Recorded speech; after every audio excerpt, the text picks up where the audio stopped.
最好离他远一些。族果然是1万拳上加。天神三，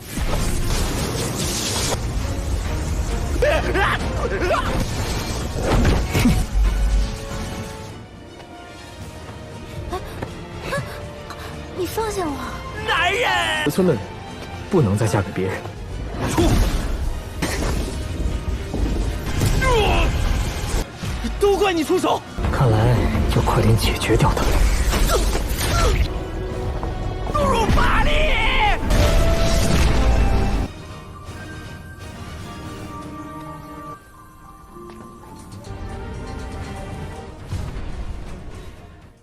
Halo guys, welcome back to Kobe Movie. Dan akhirnya guys, si anak beruang yang kini sudah fuckboy nih. Sekali pulang kampung, bawanya 2 cewek pula. Udah gitu digendong, mantap. Nah akhirnya guys, kita bakal masuk ke part 60 UMSC, tepatnya episode 62 Perfect World. Dan sesuai spoiler kemarin, kalau kita yang bakal melihat Shihao pergi ke Gunung Primordial, udah gitu Shihao bakal menggendong Yunsi lagi guys, di hadapan semua orang, di hadapan sang kakeknya pula, mantap. Dan tentunya nanti bakal ada pertarungan sedikit guys, dan orang yang dilawan Shihao itu bakal mengesalkan. Selain itu akan ada seorang wanita yang tidak kita ketahui identitasnya. Nah lo pasti udah pada penasaran bukan? So langsung saja kita masuk ke part 60 WMSJ One Mission C Perfect World, dunia yang sempurna. Selamat menonton. Di part sebelumnya kita sudah melihat guys penjelasan soal kekacauan gurun oleh si Yunsi. Dikatakan para praktisi di ranah venerable itu akan langsung musnah. Dan satu-satunya jalan untuk kabur yaitu dengan membuka formasi primordial dan masuk ke tempat yang dinamakan alam atas guys. Dikatakan juga kalau alam atas di sana sangatlah aman. Dan kuncinya adalah armor lengan yang ada di tangannya Shihao. Tapi Shihao tidak bisa langsung pergi ke Gunung Primordial, di mana dia ingin kembali ke Desa Batu dulu dan memberitahukan soal bencana gurun ini. Tentunya dengan tujuan menyelamatkan orang-orang dari Desa Batu kesayangan dia guys. Dan saat sampai di sana mereka pun berpesta ria menyambut kedatangan Shihao. Bahkan mereka mulai memikirkan pernikahan Shihao, tapi berbeda dengan Shihao, dia terlihat gelisah dan dia galau guys. Ingin memberitahukan soal bencana gurun ini kepada masyarakat Desa Batu ataukah tidak. Apalagi dia sedih dan takut nantinya Dewa Willow yang akan pergi selamanya. Sedih sekali. Setelah itu, mereka pun sampai di kaki Gunung Primordial. Di sana, Ling Er ingin pamit karena ayahnya yang sudah memanggilnya pulang. Di mana kerajaan api sudah bersiap untuk pergi ke alam atas juga guys. Namun di sini, Shihao nggak peka sama sekali, membuat Ling Er kesal dan sedih. Dan Ling Er pun pergi begitu saja. Tapi di dalam hatinya Shihao, dia berharap agar Ling Er bisa menjaga dirinya baik-baik. Si burung botak ternyata ikut ke perjalanan mereka guys. Apakah kali ini kita bakal melihat kemampuannya? Singkat cerita, mereka sampai ke suatu tempat. Dan mereka pun menunggangi seekor naga raksasa untuk pergi ke pavilion surgawi. Dan akhirnya pun sampai. Diketahui juga kalau pavilion surgawi ini dibangun khusus oleh Gunung Primordial untuk memilih menantu guys. Jadi maksudnya Shihao mungkin mau dijadiin suaminya Yunsi kali ya. Dan tiba-tiba muncullah seorang pria yang tidak senang akan kehadiran mereka. Namanya adalah Yun Xiao, berasal dari klan Golden Rock. Dan dia memperingatkan kalau Yunsi akan menikahi orang dari klan mereka. Yun Xiao bertanya, apakah Yunsi akan membatalkan pernikahan hanya karena bocah ini? Namun Yunsi membalas kalau dia sama sekali tidak ada hubungannya dengan klan Golden Rock mereka. Sehingga dia yang kesal pun langsung menyerang Shihao. Si burung botak dengan mudahnya menahan serangan itu. Dia bahkan menghina klan Golden Rock mereka yang tidak berpendidikan alias bodoh guys. Dia yang kesal pun mengeluarkan ultimate-nya, yaitu bendera perang emas klan miliknya. Serangan pun dilancarkan dan si burung botak langsung ketakutan kabur dia guys. Tadi dia sempat-sempatnya menyombongkan diri kalau dia yang tidak terkalahkan. Tapi ini sekali serang malah kabur. Dia pun kembali menyerang. Shao dengan mudah menahan serangannya. Masih belum selesai, Yun Xiao memperkuat angin topannya dengan badai. Tapi tetap saja tidak cukup. Saat giliran Shao ingin menyerang, datanglah kakeknya Yun Xi yang menghentikan mereka. Untung aja Shao nggak nyerang guys. Bisa-bisa jadi abu itu bocah. Kakek Yun datang ke sini secara langsung demi meminta armor lengan yang ada di tangannya. Yun Xiao yang tidak senang dengan jawaban Shao pun mengatakan, memperbaiki formasi primordial itu juga membutuhkan kekuatan klan Golden Rock mereka. 只有你们才可以要挟太古神。 我们要洗为仗着一个护臂，依靠我们金鹏族之力。 Dan kedatangan Yun Xiao kali ini juga untuk membicarakan pertunan klannya dengan Yun Xi. Diketahui juga guys, kalau calon tunangannya Yun Xi itu adalah kakaknya Yun Xiao yang bernama Yun Teng. Dikatakan juga kalau Yun Teng ini sangat muda dan tampan dan diharapkan menjadi dewa di masa depan. Tampaknya di sini kakek Yun lumayan setuju guys. Tapi Yun Xi langsung mengalihkan pembicaraan dan minta agar membahas cara memperbaiki formasi terlebih dahulu karena bencana akan segera datang. Yun Xiao mengatakan kalau klan mereka itu yang memiliki gambar formasinya. Jadi dengan bertunangan dengan mereka, barulah mudah memperbaiki formasi itu. Kasihan sekali di sini Yun Xi guys, dipaksa untuk nikah. Bahkan si burung botak juga kesel dia guys. Dengan tenangnya Shao perlahan maju. Di hadapan semua orang, dia menggendong Yun Xi dan mengatakan kalau dia adalah orang yang dibawa pulang ke desa batu. Tidak bisa menikah dengan orang lain karena hanya bisa menikah denganku, kata Shao.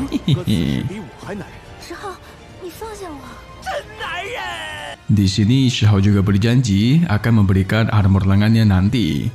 Yun Xiao yang tidak senang pun akan pergi melaporkan ini kepada kakek dan kakaknya nanti. Waduh, Shao dapat musuh baru nih guys.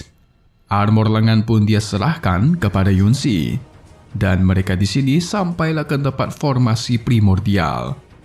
Kakek Yun memulai proses untuk memperbaiki formasinya. Sisanya akan dilakukan oleh Yun Xiao. Dia pun mengeluarkan gambar formasi kuno dan mulai memperbaiki formasi primordial itu.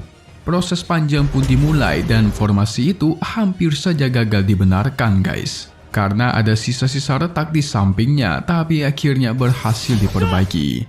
Namun di tengah-tengah formasi itu menjadi tidak stabil sehingga dibantu oleh kakek Yun. Tapi sayangnya tetap saja gagal dan mementalkan mereka berdua. Orang-orang mulai merendahkan Yun Xiao yang hanya sok jago. Dia yang tidak terima pun menyalahkan kalau kakek Yun lah yang tidak berguna. Ini orang benar-benar ngeselin nih lama-lama nih. Kakek Yun pun begitu sedih karena formasinya yang gagal dibuat sehingga dia berpikir kalau semua orangnya akan meninggoy terkena bencana guys. Namun ternyata sisa gambar formasi itu yang hilang dimiliki oleh si burung botak. Dia pun menyempurnakan gambar formasi itu dan meminta bantuan Shao untuk membuat formasinya. Dan mereka berdua pun memulai prosesnya. Nah ini baru benar guys, nggak kayak Yun Xiao tadi cuma banyak bacot. Shao pun mentransfer mana, sedangkan si burung botak yang akan mengarahkannya. Sehingga proses pun dimulai. Di sini Yun Xiao menyalahkan Shao yang sok-sokan jadi pahlawan. Orang udah gagal, dia baru muncul, sangatlah konyol. Tapi si burung botak pun membalas, ada beberapa orang yang tidak tahu kemampuannya dan akhirnya tidak pernah berhasil dan selalu gagal. Udah nggak tahu malu, sombong pula. Kena skakmat ini Yun Xiao nih. Dia yang kesal pun langsung ingin menyerang si burung botak, tapi Shao langsung muncul dan menahan serangannya. Tapi sayangnya guys, daya hancur serangannya itu menghancurkan sedikit formasi di sana. Ini Yun Xiao memang deril beban nih, kesel nih lama-lama nih. Xiao pun mengatakan, sepertinya harus membunuh bocah ini terlebih dahulu dan tuar. Dia pun dipukul sampai terpental jauh, mampus. Tapi masih ada urusan yang lebih penting. Mereka pun secepatnya membantu membenarkan formasi yang rusak itu. 一定要挡住！大家稳住！我肯定帮你挡住。 Kita ingat juga guys, waktu itu Xiao mendapatkan tulang Phoenix di ibu kota obat. Si burung botak ingin menggunakan itu untuk memperbaiki pilar formasi yang telah rusak. Namun pagoda kecil menyarankan untuk tak menyia-nyiakan hartanya, karena nanti setelah bencana datang, mereka membutuhkan banyak harta pelindung nanti. Selain itu, Xiao juga teringat akan kata-kata Dewa Willow yang mengatakan, ketika bencana datang nanti, maka gunung suci surgawi akan menjadi tempat yang paling berbahaya. Dan saat itu, Xiao harus cepatnya pergi dari sana. Xiao sekarang di dalam posisi yang sulit guys. Dia mulai memfikirkan semua cara, semua kemungkinan yang bisa dia lakukan. Dan yang terbaik tentunya. Tapi akhirnya dia memutuskan untuk menggunakan tulang Phoenix-nya menggantikan formasi yang telah rusak. Dan benar saja guys, tulang Phoenix itu pun berhasil menggantikan formasi pilar yang telah dirusak oleh Yun Xiao tadi. Kekuatan mana mereka pun terus disalurkan kepada formasi itu dan tuar. Mereka akhirnya berhasil memperbaiki formasi primordial itu. Mantap. Namun tak lama dari itu guys, kakek Yun mengatakan, Meng Lan, kau cepatlah keluar. Karena orang yang kau tunggu-tunggu sudah ada di sini. Dan muncullah sebuah portal biru dan sosok seorang wanita cantik yang keluar dari sana. Dan wanita inilah yang bernama Yun Meng Lan guys, adik dari Yun Changhai. Yun Changhai itu siapa ya guys ya? Mimin masih nggak tahu nih. Kita lihat saja nanti. Waduh. Guys, kira-kira siapakah orang yang Meng Lan cari? Apakah ini maksud si burung botak? Tapi apa maksud dia mencari si burung botak? Jangan kemana-mana dulu guys, karena spoiler kali ini bakal menjawab apa yang kalian penasaran kan. Dan akan ada sedikit yang bakal Mimin bahas nanti. Ini pasti akan menghibur kalian guys. Spoiler yang mantap pastinya. Dan sebelum itu buat yang gak suka silakan di skip ya guys ya, karena konten ini mengandung spoiler. Oke guys, so langsung saja kita masuk ke spoiler untuk part 61, tepatnya episode 63 When We Share Perfect World di minggu depan. Jadi guys, nanti si Meng Lan ini akan berpelukan dengan seorang pria nanti. Mimin tebak kalau dia adalah si bebek botak yang berubah ke wujud aslinya guys. Kayaknya dia adalah si Yun Changhai, yaitu kakaknya Yun Meng Lan. Kayaknya sih ya guys ya. Soalnya saya ingat Mimin, si burung botak mengatakan kalau dia di masa penyembuhan dan masih butuh waktu. Tapi apakah emang iya dia bisa berubah ke bentuk manusia dan menjadi burung botak lagi? Kalian juga ingat kan kalau dia keluar dari sebuah telur misterius? Nah, nantinya si pria misterius itu dan sang kakek serta Yun Meng Lan itu bakal pergi ke alam atas duluan guys. Diteruskan dengan Yun Xi yang ikut pergi menyusul mereka ke sana. Di sini Xiao terlihat sedikit sedih nih. Mungkin karena ditinggalkan oleh Yun Xi kali ya. Terakhir dia juga meninggalkan sesuatu kepada Xiao. Tapi guys, ini nih yang kalian bakal kaget nih. Nantinya bakal muncul sesuatu. Rantai surga yang menangkap apapun dari sana. Bahkan monster kuat pun dia tangkap. Nah masalahnya nih guys, di sini ada dua jenis rantai. Yang pertama itu rantai berwarna ungu dan muncul dari langit. Tapi ini Mimin gak tahu nih, gak pernah lihat sama sekali. Apakah ini sebuah teknik atau dari hukuman surga? Gak tahu ya. Yang pastinya rantainya berwarna ungu. Mungkin juga musuh baru muncul. Tapi guys, rantai kedua itu berwarna biru. Hayo, kalian pasti ingat kan rantai siapakah ini? Kalian pasti pernah lihat juga rantai berwarna biru ini guys. Hayo, coba kalian ingat-ingat dulu, rantai dari manakah ini? Ini merupakan teknik rantai dari klan Yu guys. Dan yang pernah menggunakannya adalah si Shi. Waktu itu dia melawan Xiao, dia menggunakan teknik rantai surgawi yang warnanya dan kekuatannya itu sama berwarna biru guys. Hayo, Apa jangan-jangan ada orang dari klan Yu yang datang untuk mengincar Shihao? Ataukah Shi yang sudah dihidupkan kembali datang untuk melawan Shihao lagi guys? Wadidaw, ini sungguh kacau. By the way guys, sedikit bahasan nih buat maksud dari Dewa Willow tadi. Karena menurut Mimin, ini lumayan penting. Jadi guys, kita ingat sebelumnya dia mengatakan formasi yang bisa membuat semua klan meninggalkan 8 domain. Itu maksudnya formasi primordial ini bisa membantu klan batunya untuk kabur dari bencana. Tapi guys, kata-kata yang di akhir itu, ketika bencana datang, maka Gunung Suci Surgawi akan menjadi tempat paling berbahaya. Apakah kalian tahu kenapa? Ini spekulasi Mimin saja ya, karena guys, ketika bencana datang, maka salah satu tempat untuk kabur ke alam atas adalah Gunung Suci Surgawi. Benar kan? Jadi nanti semuanya bakal datang dan berebutan untuk masuk ke formasi primordial agar bisa selamat. Nah pastinya guys, nanti di sana itu bakal terjadi kerusuhan dan perang guys. Di mana mereka di sini perang berebutan untuk masuk ke dalam formasi. Dan masalahnya, orang-orang dan monster yang ingin selamat itu sangat banyak guys. Dan mereka juga merupakan orang-orang kuat, beserta adalah master-master di ranah venerable, bahkan di atasnya.